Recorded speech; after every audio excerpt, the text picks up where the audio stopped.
Ja, lågmättag. Daniel. Vilka filmer? Daniel eller Putte Daniel. Varför Lule? Ja. Hamlet? Fråga. Hamlet? Ingen snus? Nej. Fan, ni är norrlänningar. Det är klart ni har snus. Ja! Men jag snusar inte. Asäckligt. Det är första termerna.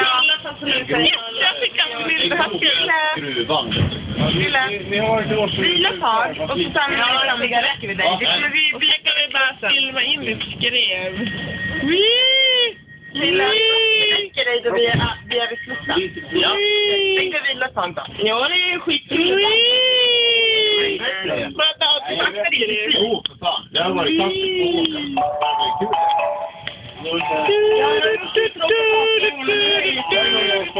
Han som var det inte komma från Luleå här, den här killen. Nej, det var det nästan. Jag kolla såhär, det heter Epa-raggare. Epa-raggare. Det måste jag säga. Har du sett någon? Epa-raggare. Nej, Epa-raggare. Han gör med ögonen. Epa-raggare. Nej. Alltså, du ska inte ställa mycket skit, Kristin. Ja, men tyst med dig. Nej, du ska tyst. Men vad fick med dig? Epa-raggare. Nej, men seriöst. Det tycker jag.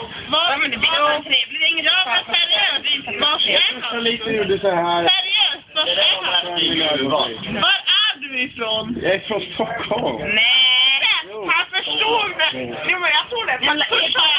Först sa jag till honom, vars är du ifrån? Han fattar ingenting. Sen sa jag, var är du ifrån? Och då förstod han, var?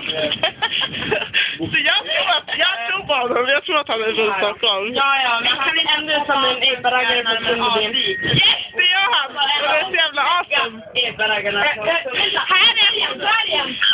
Nu ska jag ge igen för Kristin. Här är den dryga jäveln som förstör. Ja, han är kräka.